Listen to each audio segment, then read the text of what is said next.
Hey, welcome everybody. We are live. Today I'm going to go through CanJS 4.0, some of the new features in it, and it'll be really fun because CanJS 4 is amazing.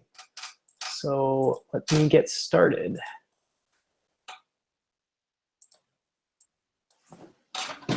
So CanJS 4 was released about a month and a half ago. We're going to go through all the exciting new features. This presentation you can find in the Google Drive folder that is linked from the community section of canjs.com. I'll show where that link is probably at the end of this. I gave this at a meetup, so it is designed to introduce CanJS.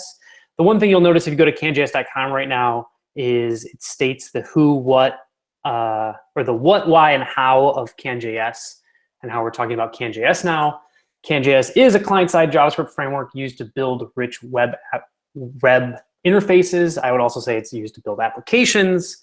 The purpose of CanJS, why someone might want to use it, is I think CanJS does a good job at making the common stuff very straightforward and easy. It has this kind of this imperative, object-oriented style that people are really familiar with. And then it also has a huge amount of features that help you build pretty much anything. And we'll talk about that in a minute. How it does this, its core is based around observables that provide state management. It has live-bound templates, custom elements, and it provides a whole other thing, a whole lot more. I'm not going to go into them more right now because I am giving this to everybody at Toby who's very familiar with all of those features.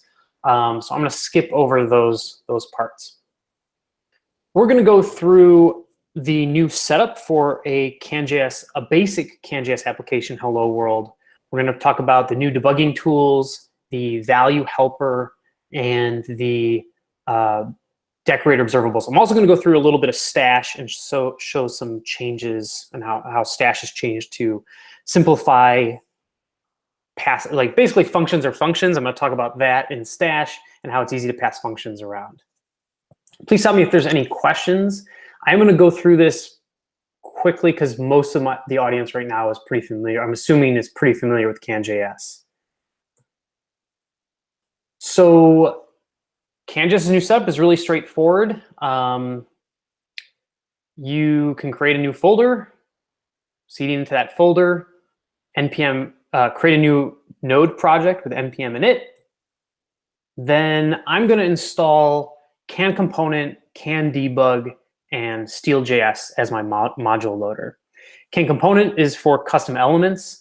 One big change between 3.0 and 4.0 is CanComponent brings with it stash bindings, and define map. So you no longer have to install those things. So if you just want, basic functionality, just go CanComponent and CanDebug.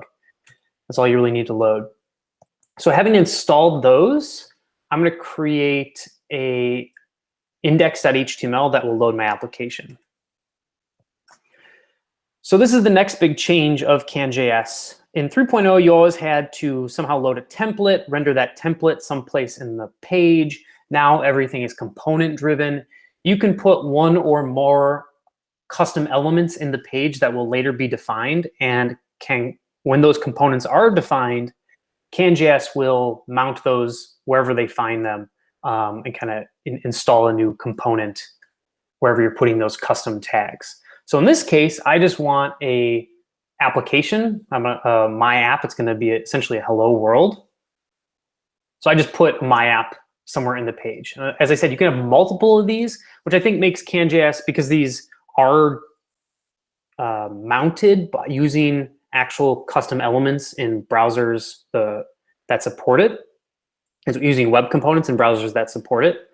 I think that this is really nice for pages that are server-side rendered, actually. If you just want to add like sliders and kind of tabs widgets and things like that, I think CanJS can be really appealing now in those scenarios. So anyways, I've got the custom element that's going to house my application on the page, and I'm telling Steel to load the main module of my application. In this case, it's going to be a index.js. Is my screen not changing? I'm gonna hold on a second. Possibly not. Yeah, for some reason it looked like it was only changing on the side. Give me 1 second, let's try. And Keynote is freezing, I think. Let me open it up again. So this is a perfect time to talk about the presentations folder in CanJS that you can find in canjs.com. Because that will help me get back to my presentation and hopefully restart Keynote. Community, or no, in guides. Is that part of the contributing guide? I thought there it is. Contributing guide, evangelism, something in here. There it is, evangelism. There is a presentations folder, and this has all of our, I've got it mounted here on my local hard drive, but there's a CanJS overview 4.0 highlights. That's where you can find this in that Google Drive. Now, hopefully Keynote is going to keep working for me.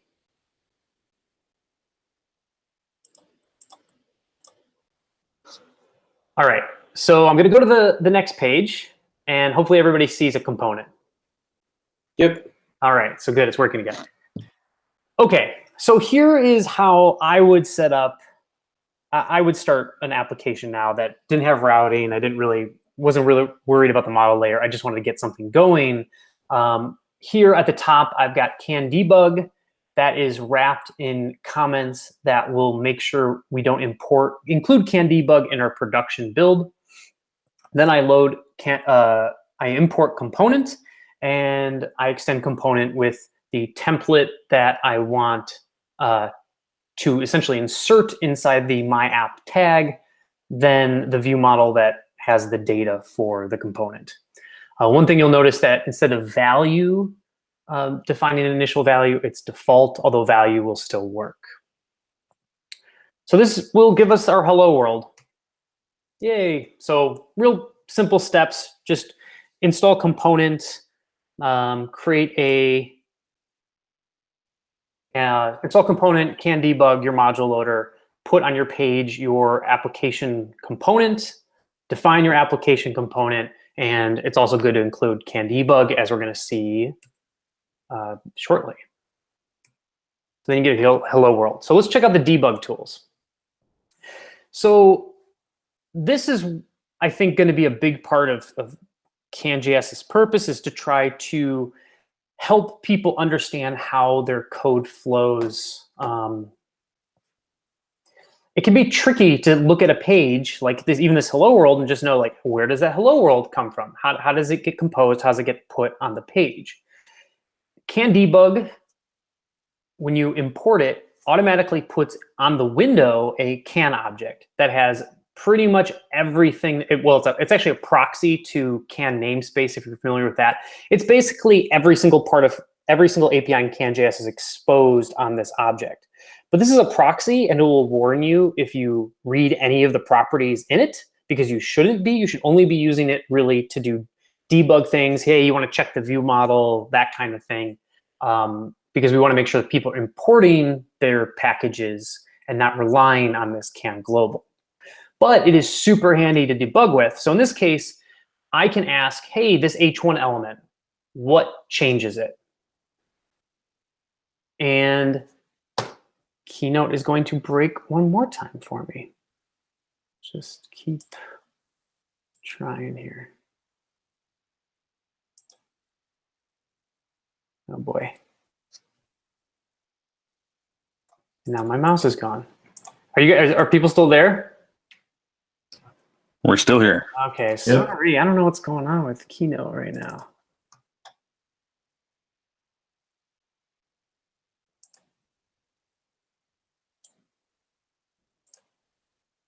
And it's a blank screen. Oh, sweet holy moly. Okay. Hold on a second. Everybody can still see my screen though? Keynote's still running. Yeah, it is, but the windows are blank. It's like not showing up. When I show it, see it looks like it's blank. Should you try to kill it? Yeah, I'm gonna try to kill it. Oh, I did kill it, and then now it's still coming back blank. But let me Should always restart before a stream. I'm just going to kill some other apps that might, like, I don't know if they matter, but might as well take out everything. My apologies. Did not take out Netflix, of course. Goodbye, Jessica Jones. What else is here? Got to keep that one window up. All right, let's try it one more time after. Hopefully it'll work this time. All right, well, better. Okay, so we have our hello world. And what it shows us is we can ask, hey, what is this hello world? What is the H1 element? What actually changes it? Which is really nice if we were kind of given some code that we don't understand. And this will actually print out, oh, the heading element is mutated by the message, essentially that message magic tag in a template, which is itself updated by the my application view model, the my app components view models message property. Now, this is still the start of this effort, but I've already found it kind of handy in a lot of situations, and I think we're just going to make this better and easier to read and digest going forward. So the next thing I'm going to do is show how it kind of works in both directions. Here I've added a input element that is two-way bound to the message property. Right? So as I change this input element, the message property is going to change. Those familiar with CanJS probably know how you do this. You just add an input that is two-way bound to the message property with the value binding. Okay, so having done that, we can ask, hey, we'll ask the heading element, now what changes you? So now not only will it show the that the heading element, I think if I click forward, yeah, not only now will it show that the heading element is, connected to the stash template through that message binding. It's also connected to the application view model through message, like we already saw. But you can see at the bottom, it'll even tell you that that heading element changes because someone is changing the input element's value. Right? So you can see now everything that is connected to your page. Pretty valuable insight. And you can reverse this as well. So you can say, not only what changes me, what do I influence? If I set this property, what other components, what other parts of the page, what other view models are going to see this and do something with it? So here I can ask that input element, when you change its value, what happens as a result of that? So this will print out, and you can see here, it's telling you, oh, it's the application view model's message is going to change. I think I highlight it. It changes the application view model's message, and it can also change the it also changes the template as well. So you can kind of start inspecting your application from all these different directions. The next thing that I'm not going to go into in too much detail, there's a whole other presentation video that I did on CanQs that goes into a lot more detail. But in short, you can say log everything important that CanJS is doing essentially through its observable layer. The one point that I want to point out right now is you'll notice that all tasks that mutate the DOM run in this DOM UI queue right now, and this has a lot of performance benefits. I think I showed this already in that other video, but it's always worth, I think, taking a look at just how substantive batching DOM mutations can be. So this is, when you click this button, it's going to essentially read from the DOM, write to the DOM, read to the DOM, write to the DOM, read to the DOM, write to the DOM of like 500 elements.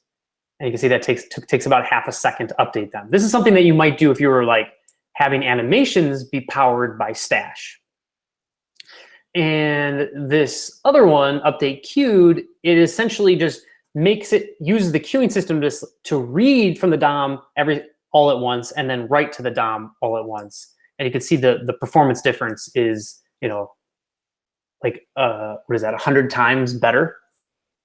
So this queuing system should provide performance advantages for Stash when you're essentially doing things like having to read and write to the DOM quite a bit. You can even get under the hood and use this queuing system yourself to hopefully achieve similar performance gains.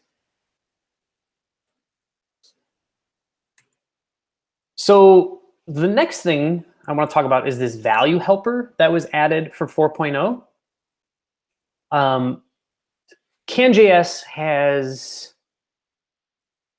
CanJS has had computes for almost forever, and they allow you to do value-to-value transformations, but they don't help you at all do derive values from the changes of other values.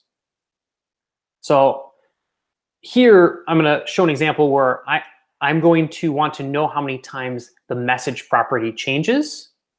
This would be something tricky to do right in CanJS 3 and below. A lot of times people did this in the events object of their Can component and not on their view model, which made it a little bit harder to test.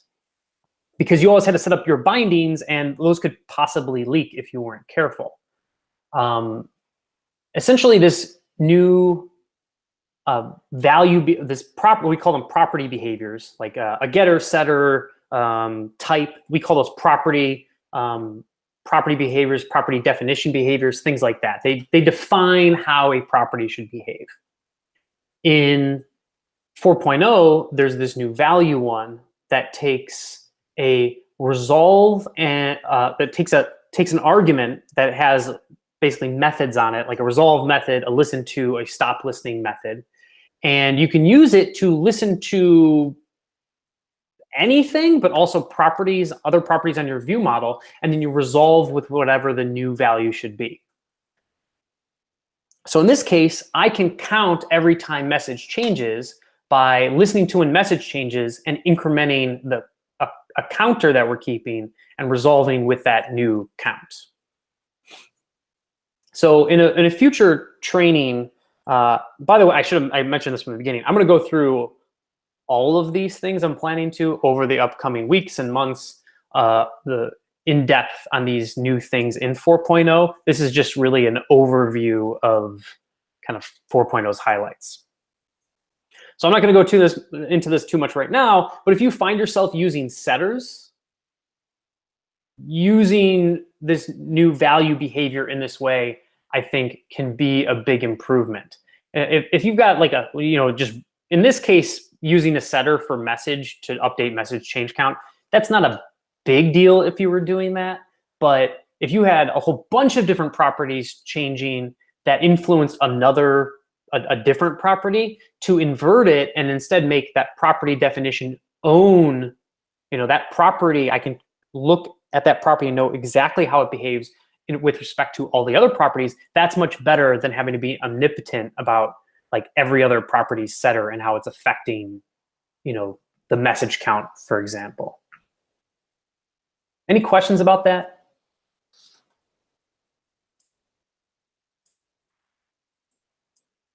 Am I still online? Yep. Okay. You are. No questions about that. What are the? I know there's a couple other properties on that, on the thing that's passed. There's stop listening.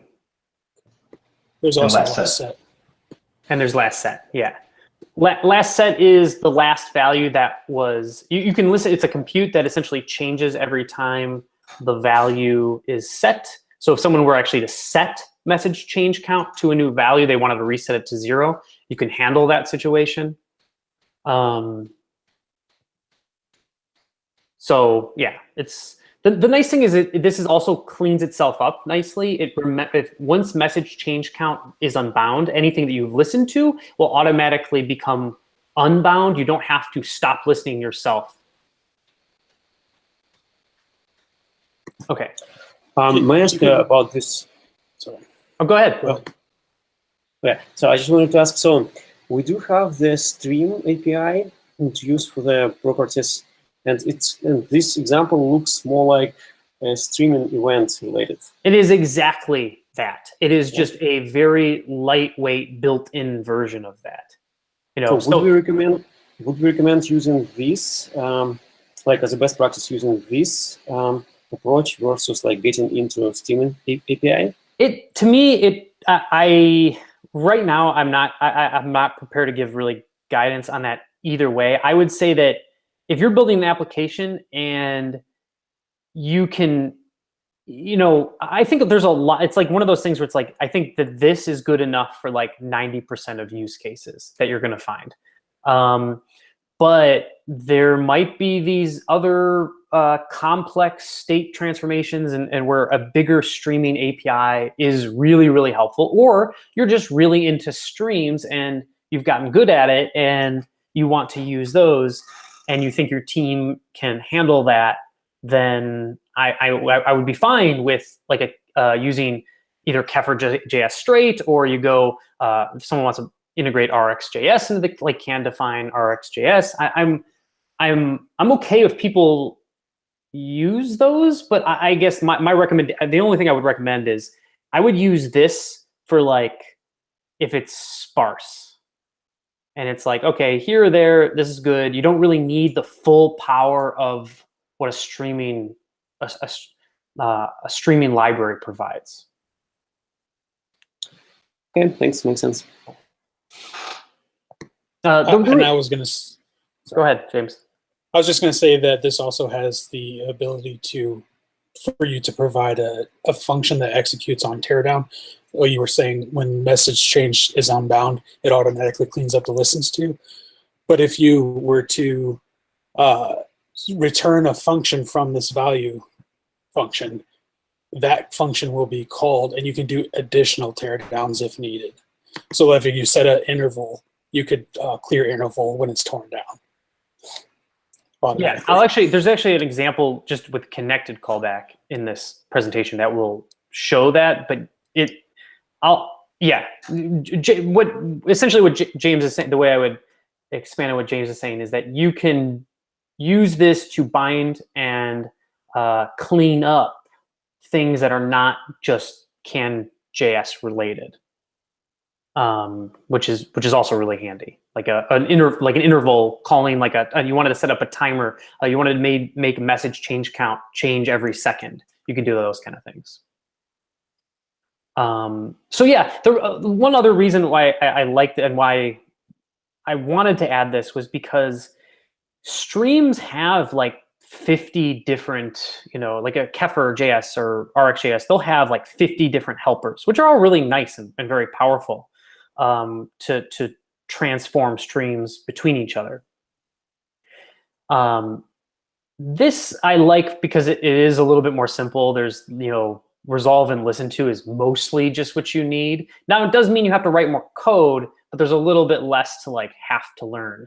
It's inspired off of how Kefir, you can create your own streams. It's basically provide a function that returns a teardown function, but it goes a little bit further and it provides easy memory safe ways of listening to things. So check this out when you're building, 4.0 apps. Okay, so yeah, this would work. Hooray! Okay, so now with that, when we added message change count, let's for some reason say this was just an enormous application and we had no idea what was causing message change count to change, right? For some reason, we didn't even want to look at the implementation really, or like what was the source of a change to message change counter? Like how is that working? How is that changing? Now here, just for kind of convenience, I'm using the new connected callback lifecycle handler for view models. So components will automatically now look for a connected callback method on view models and call that with the element. And this is a good place to set up any view model behaviors that should happen, once the view model is actually attached to the DOM. I'm just using it right here to listen to the message change count. Anytime message change count changes, I want this fun function to run. I'm going to put a debugger in there. Now what we're going to see is the new way you can debug things in CanJS and how seemingly terrible it is in 3.0. So I feel for all of you all who haven't upgraded yet. So if you were to put a debugger in message change count, and on the left here, I changed, well, probably shouldn't have changed it to hello world. Probably should update the slide, but I changed the input from hello to hell. And that, of course, we know because we've already seen the code is going to update message change count. And we kind of have an idea why. But if you have no idea why, which happens a lot in CanJS applications, especially if you're working with other people's code, you look at the call stack. That's what you would normally do in an application. Be like, all I see in 3.0, you would have just seen a bunch of batch, like the can queues or can batch system functions running. Here, now you see the queues version of that in 4.0, and it is pretty much not helpful at all to let you know why this message change count actually changed. Now, in 4.0, you can run this can queues log stack, and this tells you everything that was run in the stack that led to the message change count changing. Now, it's kind of noisy when you first look at it. So in the next slide, I'm going to take this content and then I'm going to break it. I'm going to break it down. So on the left is our app, and on the right are the messages that were printed from CanQ's log stack. And I'm going to show how you can use what's on the right here to really trace and understand what led to the fun function being run. And I'm gonna go kind of, and I probably should do this from bottom up because that's how you would think about it, but I'm gonna start it from the top down. So you're updating the message because the input changed. That's what the first one says. That's because the user changed the message property. The next thing is it's saying, and this is a little wordy, but it kind of tells you everything you need to know. Essentially, we build what's called a resolver observable for any time you have the value like you do on the left-hand side, anytime you have that value property definition. And it's saying, oh, it's message change count.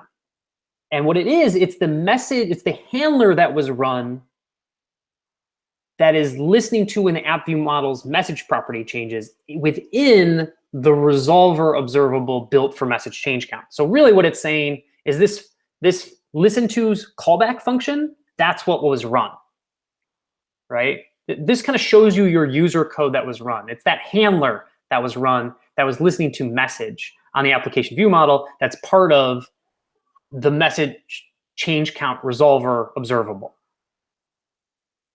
So, okay, we see that function ran. Now, that function calls resolve, so that's why this number 3 is there, because we're actually resolving and we're updating the message change count value. One thing I should note, and I probably should have, if you named the function, that handler, this handler, you name your functions instead of that crazy name that we give it, it would just like you just said like updating the count because message changed. If you did that, name your function that, number 2 would just say that. we try to give it names that are as descriptive as possible for when you don't give it a name. Then 3, because you called resolve, that's because you called resolve, so you're actually updating the message change count value. And then 4, because the message change count value changed, it's emitting all of its event handlers, which then includes the fun function as the last one to run because it's listening to message change count.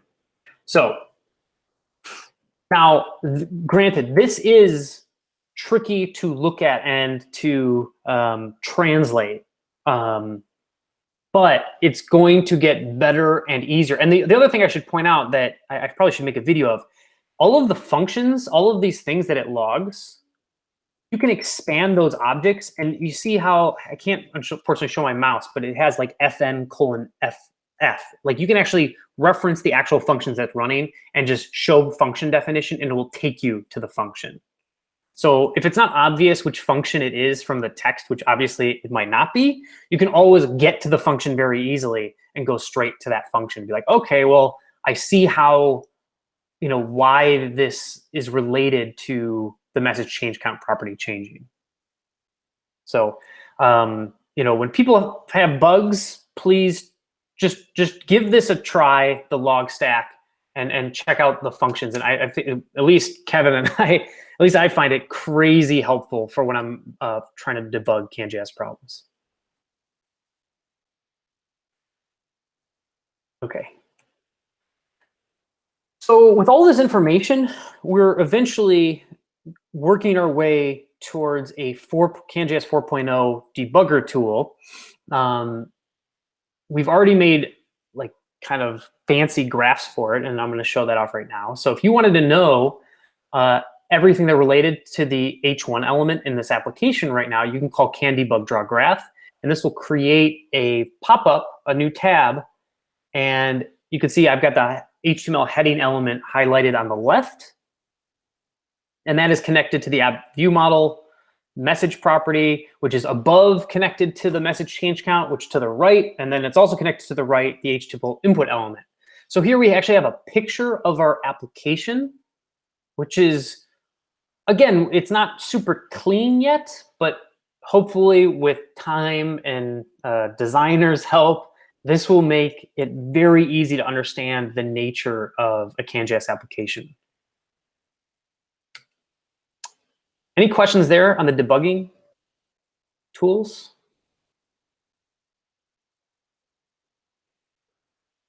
I just can't wait to see where it goes because it's pretty awesome. Thanks. Yeah, I like it. Especially, especially the most helpful one right now is log stack, in my opinion, because you can walk through every single function. It is noisy, but just expand those little objects and show function definition, and it'll take you right to what's important. The impact of this for even just helping me fix bugs within CanJS or find problems in CanJS, I don't know, it can't be overstated. It is my go-to tool now when developing CanJS.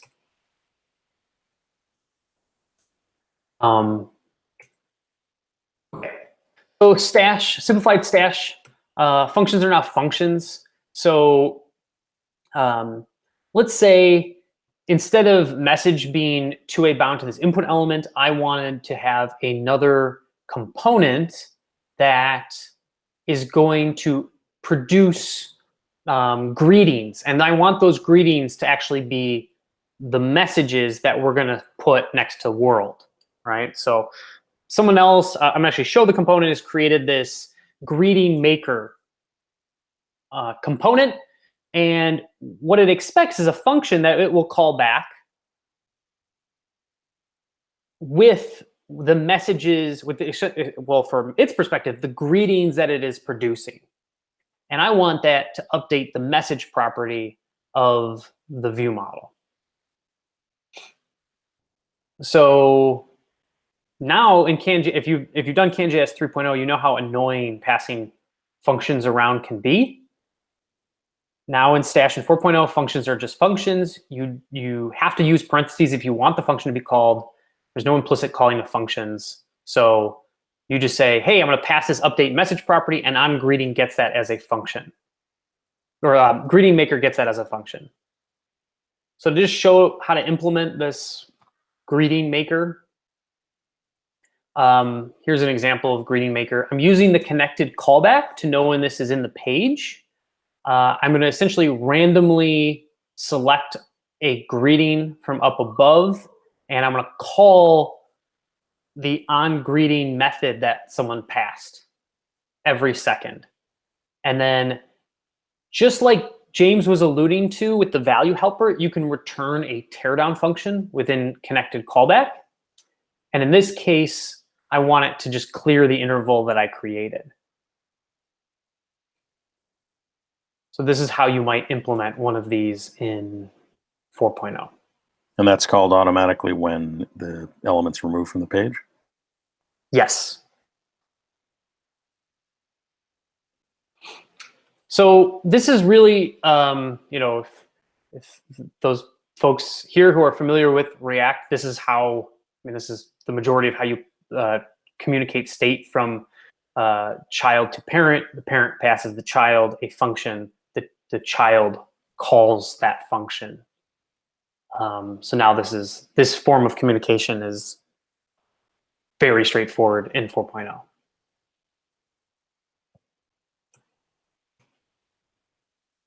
So yeah, this is just showing that it works. Hooray. Okay. And a quick side note of something else that was cleaned up. CanJS 4.0 or 3.0 had a lot of syntax. If you wanted to get the event that caused the actual event object that happened during a user event, you had to use %event on the left. Well, that's scope event now. If you wanted to get the index of an item that you're looping through with each, that was %index. It's scope.index now. If you wanted to create a variable or reference a template variable, that was, you had to use star. You see the star driver there. Now it's scope.vars driver.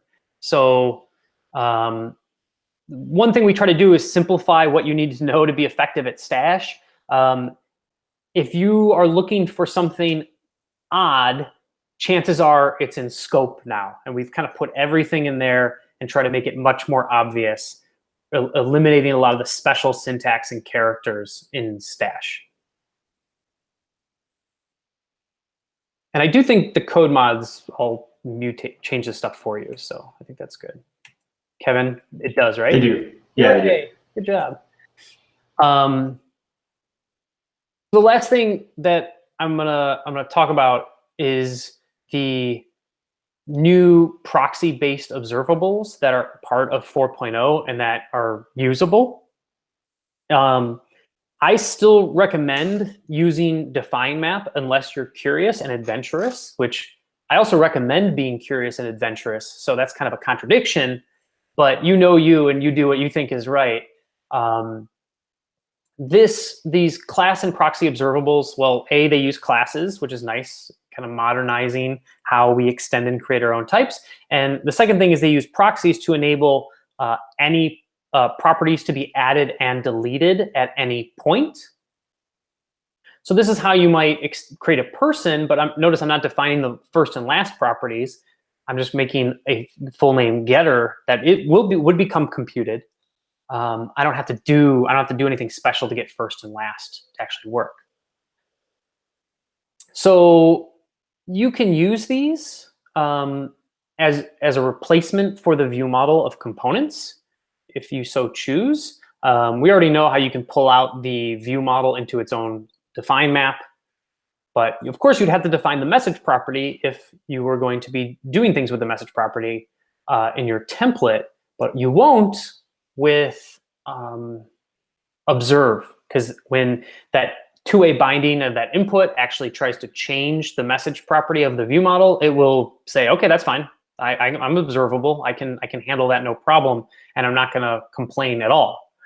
So you can do this just by defining your own view model outside of the component definition and just make it extend observe.object. There's also an observe.array that is kind of like the list form of the observable proxy list form. So, and this is designed to use decorators to add asynchronous getters and also the resolver, the value type behavior. The value, I think this is actually resolver. Christopher can correct me if I'm wrong now that I'm looking at it. The value behavior that we saw in define map that I introduced earlier, you can get that same behavior by using decorators now. And this is how you would do it with can observe. I don't know if Christopher is watching, but I think it might be resolver, not resolve, but you use a decorator and you define it as like a function, but the decorator will actually change that to a message change count property. So CanObserve is already, Christopher did a good job of writing up how to create your own decorators for CanObserve. So again, if you're feeling adventurous and you're like, hey, I want to have all these fancy decorators and create my own kind of type system or whatever you want, there's docs on that, and I'd be more than helpful to get something like that bootstrap.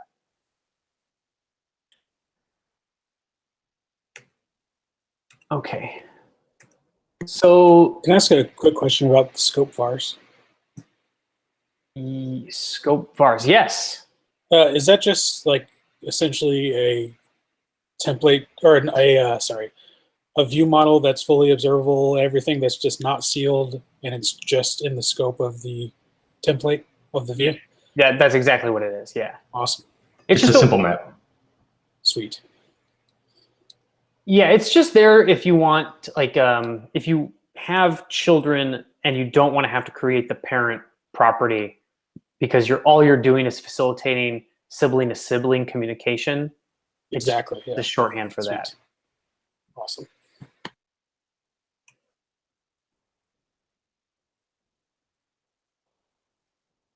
Okay. And then the final thing is we have migration guides and code mods that you can use to upgrade your CanJS application to 4.0. We're going to do probably the next training that I do, or maybe that Kevin does, will be on how to migrate a CanJS 3 app to 4.0. So I'm not going to go into detail, but right now, other than to say that it is far, far easier to upgrade a 3 to 4 app than a 2.3 or a 2.3 to 3, right? So it's much easier if you've already got your app working on 3 to go to 4. The way you should do it is make sure that you've upgraded your CanJS application to the very latest. So make sure you're on CanJS like 3, what is it, 12 something? I don't know what it is right now. 3.13.1, I think. 3.13.1. Make sure you're on that. And I think Kevin did a lot of work to try to make sure that there's warnings for everything that you should be doing, all the changes that you should make to prepare for 4.0. So you then you would upgrade to the latest 3.13. It's a lucky build number. And then you would get rid of all of the warnings. Because not only did Kevin put warnings in, he also implemented a lot of kind of 4.0-ish features. Like I think scope is in 3.0, right, Kevin? Yeah, it is. Yeah, scope is actually in 3.0. So you can use it in 3.0 and it'll warn you, hey, you should be using scope. So we backported a lot of things that we wanted for 4.0 in 3.0 so that you could migrate to them and then flip the switch and have, just hopefully point at 4.0, make I think there's a few remaining breaking changes that you might have to deal with and then be fully on 4.0, the glory that is 4.0.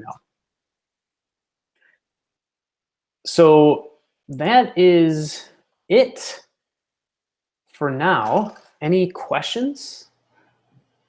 Chris had a question on Slack. He asked, do we need can import anymore? I think you were using it in like the greeting maker example. That's what he was asking about. Did I actually use it in there? I don't think I did in the greeting. Do we need can import? You want can import. Can import is still very useful because it allows you to you could import. Well, in some ways it's even better now. And actually, one thing I didn't show that I probably should have shown is probably one of the most common problems is how do you import something with can import. In 3.0 is very difficult to import something and then to be able to use it. In 4.0, if let's say I had a helper function that I wanted to use just local to this template, I could use can import from like my helper, and then I can export the value to scope.vars. My helper, and then now I could just scope.vars.my helper. I could just call it here. Now this, prior to that, would have been something like bananas. It would have been like ant star at, and then you would have had to have star here, right? I don't know how many people actually could remember that. I'm not even sure I got it right, but I'm very sure that this is right. So yeah, can import is still a useful way of importing things local to a template in 4.0. I think the maybe what I'm not sure if this was Chris was getting at, in 4.0, if you are building a 4.0 app this way with your templates in line, I don't think can import would work for that. I'm really doubtful that it would. So I still recommend, although you could, of course, just import here and then make those methods on your view model. You can of course always do that. I still like having my template in a different file than my view model because they can get quite large, and it's, I don't need to have all of that in one big file to scroll through. And I'm a notorious multiple monitor user anyways. So I don't know if that's what he's getting at, but yeah, I would say that it's can import is less valuable if you're doing these inline templates like this.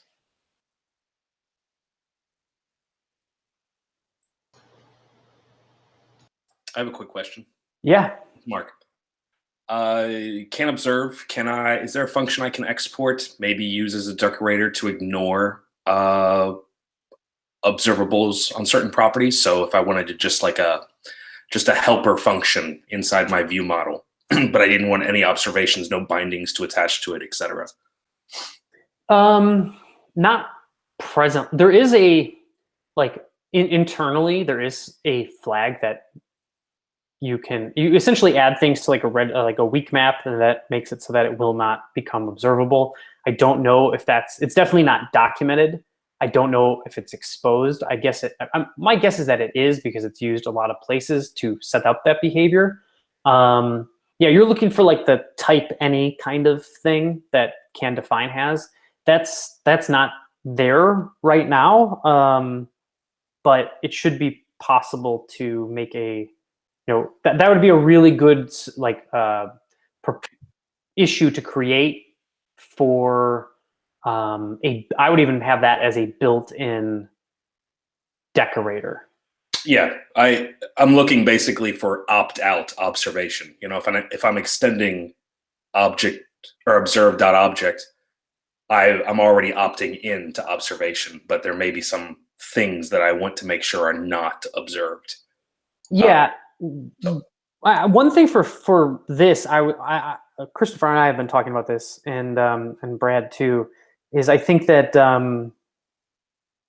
I'd like the type system for this to be a much harder type system and not like a conversion system like it is for can map and define map. But like if you set as at type string and somebody sets it to like a number, it is going to throw on you, would be the default behavior. So I do think that kind of type system, which a ignore would be part of, because it has to be just like define map has it. I think that would be part of it, and that's something that I really do want to add to this, like as soon as I can, or as soon as hopefully someone else wants to be adventurous, and then to add these things.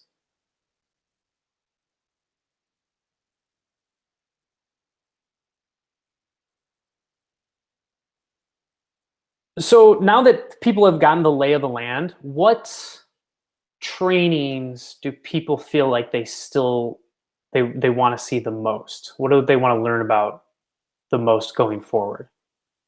What should be next? I think hooking this all up with routing. Mostly, I think the going towards the class system with object observe.object, hooking that up with routing for the application style stuff instead of just like little one-off examples, which I think are good for demos. But I think the larger type of things would be better for getting an idea of building applications. So Chasen that's what his main goal is for this sprint or this cycle, is to produce a routing guide. Anything else that people would like to recommend?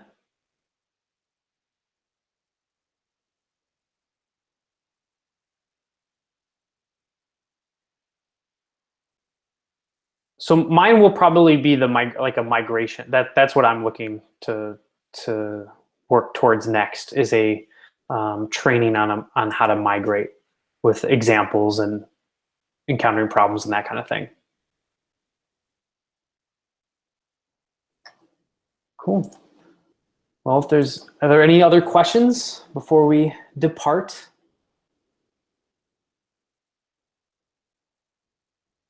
All right. Thanks everybody for coming. Really appreciate it.